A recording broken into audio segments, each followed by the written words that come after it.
अस्सलाम वालेकुम dear aspirants मैं Malik Zafar Khalil founder Jinat judicial academy आपकी खिदमत में हाजिर हूँ। डेयर एस्पिरेंट्स 2 दिन पहले assistant director legal FIA federal investigation authority उसका एक फर्स्ट जो टेस्ट था MCQs बेस्ड उसका रिज़ल्ट आया जिसमें कोई 750 स्टूडेंट्स जो है क्वालिफाई किया है। अच्छा 750 750 समथिंग में से अब जो है उन्होंने एक डिस्क्रिप्टिव टेस्ट देना है। डिस्क्रिप्टिव टेस्ट का रिजल्ट सिलेबस जो है FPSC federal public service commission ने जो सिलेबस बताया है वो इस वीडियो में हम डिस्कस करेंगे कि जी वो सिलेबस क्या है। अच्छा, और सिलेबस को कैसे पढ़ना है, और सिलेबस में इम्पोर्टेंट आपके मोस्ट इम्पोर्टेंट सेक्शन कौन से होंगे, जो मोस्ट इम्पोर्टेंट टॉपिक्स हैं वो कौन से होंगे, और बुक्स कौन सी रिकमेंड की हैं FPSC ने, वो हम इस वीडियो में डिस्कस करेंगे।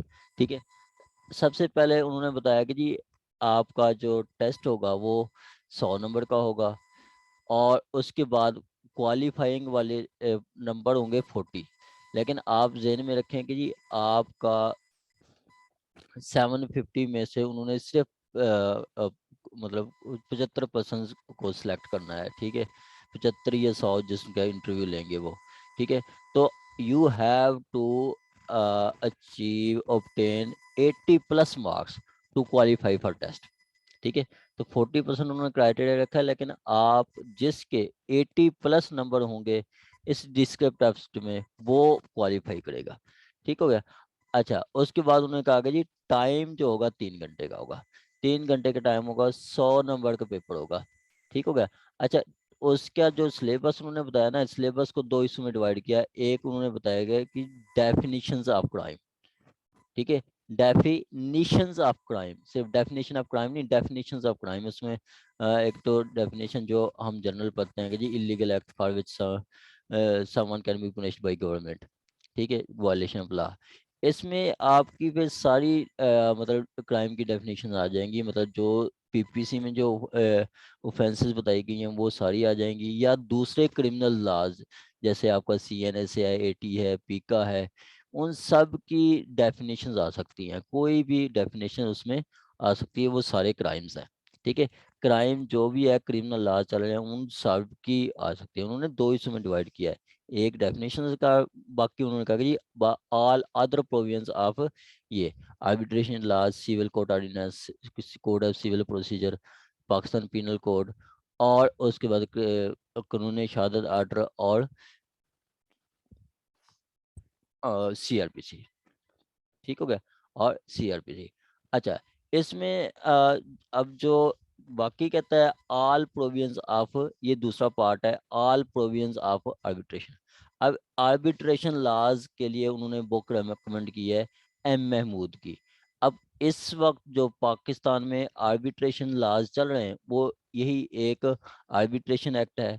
ठीक है, और दूसरा है recognition and enforcement of arbitration arguments for an arbitral awards act 2011 का। तो आपने मेन फोकस इस पे देना है। इसमें क्या कहता है कि जी अगर पार्टीज का दरमियान कोई एग्रीमेंट होता है, उस एग्रीमेंट में एक आर्बिट्रेशन की क्लाज लिख देती हैं वो दोनों पार्टीज, कि जी अगर कोई वायलेशन करेगी तो दूसरी पार्टी आर्बिट्रेशन के पास जा सकती है। तो आर्बिट्रेशन के पास जाएगी तो दोनों पार्टीज को सुनेगी, आर्बिट्रेशन एक अवार्ड देगा जो कि फाइनल होगा दोनों ही पार्टीज पे।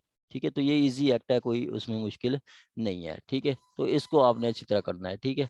अच्छा, उसके बाद आ जाता है आपका सिविल कोर्ट ऑर्डिनेंस।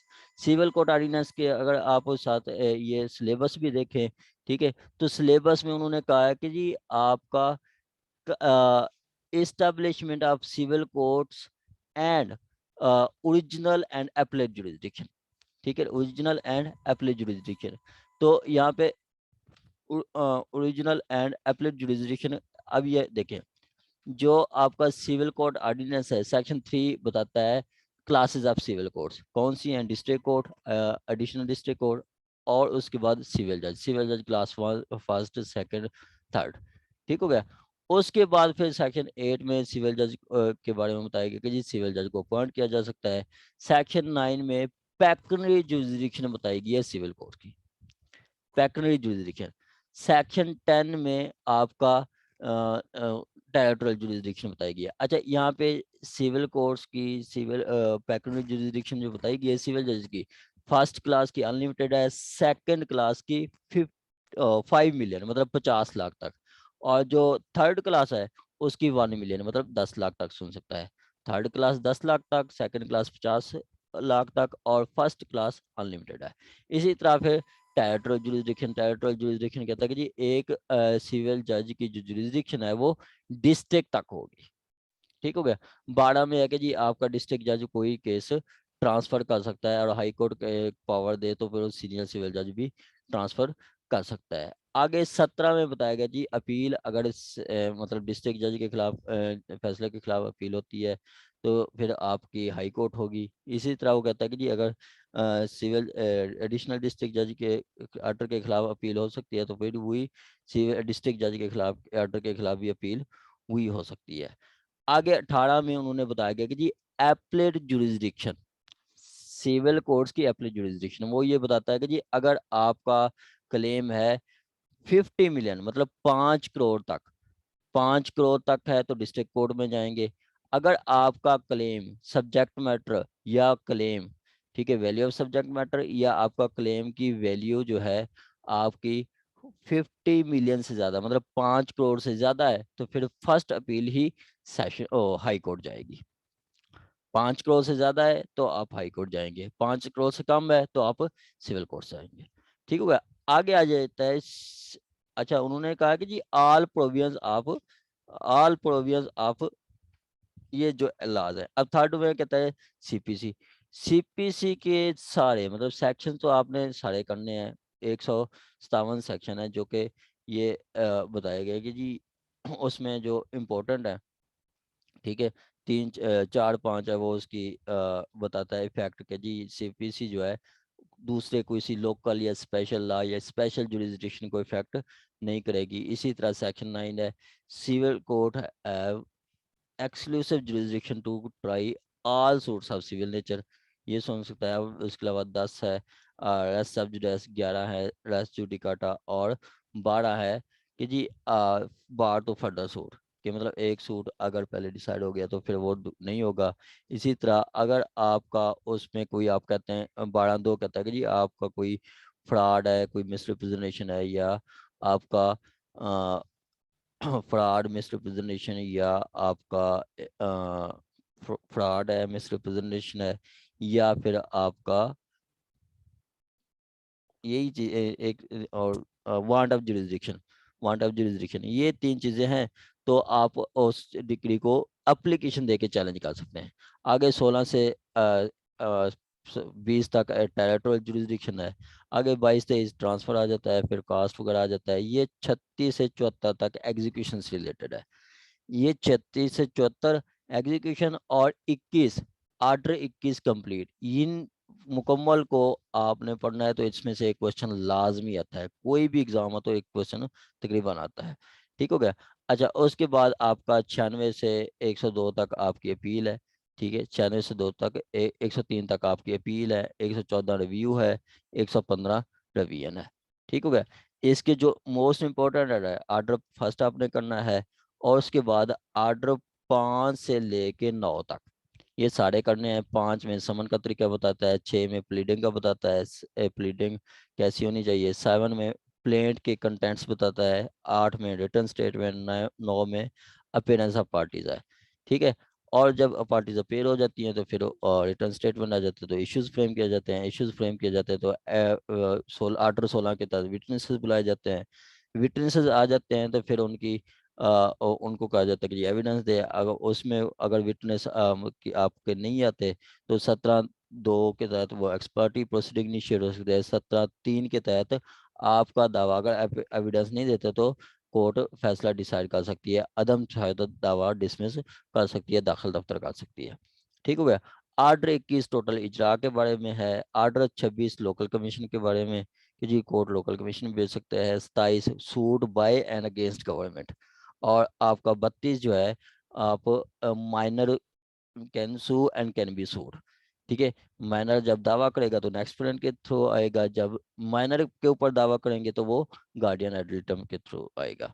ठीक है, 34 आपका वो पोजेशन का है, फोरक्लियर का सूट है, सूट पर सेल, और 35 इंटरप्रेटर सूट है। 37 आर्डर 37 रिकवरी का दावा, रिकवरी का दावा मतलब निगोशिएबल इंस्ट्रूमेंट, चेक को प्रोमिनी नोट बिल ऑफ एक्सचेंज के पे आप दावा कर सकते हैं। इसका वो सम्मान का तरीकाकार या प्लेन का थोड़ा प्रोसीजर डिफरेंट है, बाकी इस आर्टिकल 37 का लास्ट जो रूल है वो यही बताता है कि जी बाकी सारा प्रोसीजर वही सेम होगा, मतलब इश्यूज फ्रेम सेम होंगे, एविडेंस सेम होगी, सारा कुछ। 39 है इंजेक्शन, और 41 है अपील, और 42 है सेकंड अपील, वो सेम ही आ जाता है। और 43 है अपील अगेंस्ट आर्डर, 47 है आपका रिव्यू। ठीक है, तो ये मोस्ट इंपॉर्टेंट है, इनको आपने अच्छी तरह पढ़ना है। अच्छा, उन्होंने बुक का है कि आमिर रजा की, आमिर रजा की बुक का है, तो आपने इसको पढ़ना है, वो कमेंट्री में से भी कुछ पूछ सकता है। ठीक है, उन्होंने स्पेशली एफपीएससी ने कहा है कि जी आपने ये बुक्स आपकी सजेस्टेड है, आप यहाँ से करें, मतलब कमेंट्री आप पढ़ के जानी है। उसके बाद आ जाता है पीपीसी, पीपीसी जो है ना, उसके आप कह लें कि जी 76 से 120 तक मोस्ट इम्पोर्टेंट इम्पोर्टेंट, और 300 से 450 तक। इसकी अगर फर्दर डिवीजन की जाए तो 96 से 120 तक, 96 से 120 तक आपका मोस्ट इम्पोर्टेंट है। यहाँ से मतलब आपके 3 टॉपिक हो जाते हैं, मतलब 2 टॉपिक हो जाते हैं, जनरल सेल्फ डिफेंस, और उसके बाद आपका अबैटमेंट, ये हो जाता है। उसके बाद आ जाता है ये हार्ट एंड मर्डर, ये टॉपिक इनमें से इम्पोर्टेंट है। और उसके अलावा बाद ऑफेंस अगेंस्ट प्रॉपर्टी जो है आपका, मतलब थेफ्ट, रॉबरी, डकैती, और आपका क्रिमिनल ब्रीच ऑफ ट्रस्ट, ये मोस्ट इम्पोर्टेंट है। यहाँ से आपने पीपीसी के करना है। आगे क्यूएसओ, क्यूएसओ बहुत आसान है, आप डायरेक्ट पढ़ना है, डायरेक्ट पढ़ के ना आप तैयारी करनी है। अगर ये बुक करना चाहते हो तो ठीक है, वरना डायरेक्ट कर लेंगे तो बहुत अच्छा हो जाएगा पेपर। इसमें ऐसा कोई कमेंट्री वगैरह का इशू नहीं होता। ठीक है, ये कंप्लीट क्लियरी है। कहता है इसमें वो 3 सेक्शन टेस्ट विटनेसेस की, मतलब आपका वो बताता रहा कि जी कैपेसिटी ऑफ विटनेसेस। ठीक है, all persons are competent to testify who understand the question and give rational answer. Number of witnesses, number of witnesses आपका फिनेंशियल मैटर या फ्यूचर ऑब्लिगेशन के लिए 2, बाकी कोई भी मैटर है तो 1 विटनेस चाहिए होता है। आगे आपका ये इंपॉर्टेंट क्वेश्चन है, ये मतलब रेलिवेंसी ऑफ फैक्ट्स, एक क्वेश्चन लाजमी इसमें से आएगा। इसमें आपका जो मोस्ट इंपॉर्टेंट है, इसमें प्ली ऑफ एलिबाई आ जाता है, आइडेंटिफिकेशन परेड आ जाता है, रेस्ट जस्टिफाई आ जाता है।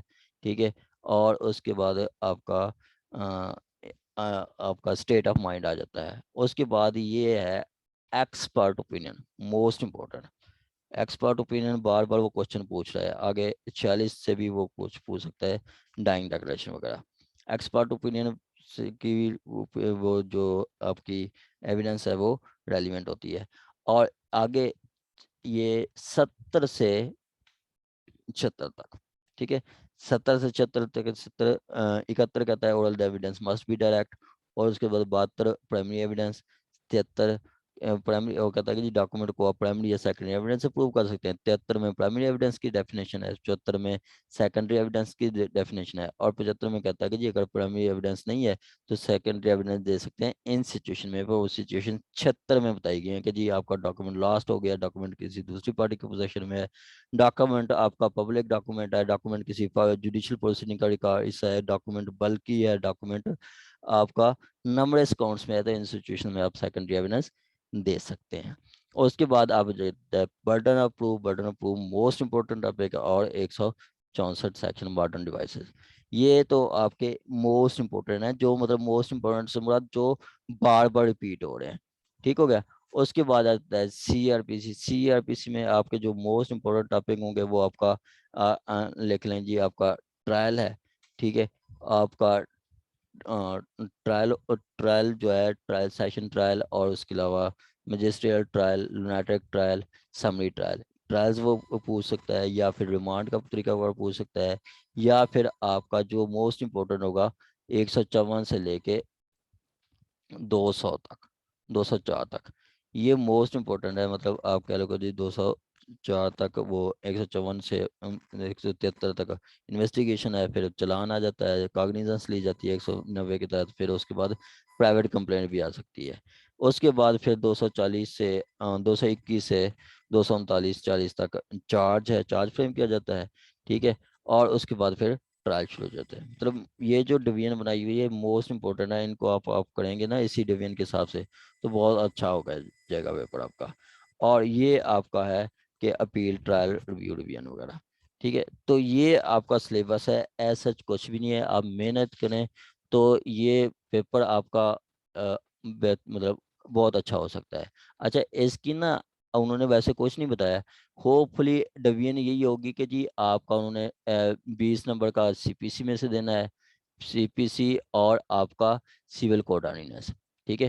मतलब यहाँ से देखें, आपका 20 नंबर का आर्बिट्रेशन से देंगे, यहाँ से 20 नंबर का होगा, और 20 नंबर का सिविल कोड ऑर्डिनेंस और आपका सीपीसी, इनमें से 20 नंबर का होगा, 20 नंबर का होगा आपका पीपीसी में से, 20 नंबर का क्यूएसओ, 20 नंबर का सीआरपीसी। इस तरह ये टोटल 100 नंबर का होगा। तो आप इसके लिए कोई क्लासेस भी ले सकते हैं, कल सेशन हमारा स्टार्ट हो रहा है, ठीक है। तो क्लासेस लेंगे तो ज़्यादा आपको सीखने के मिलेगा। बाकी सिलेबस यही है। Thank you so much.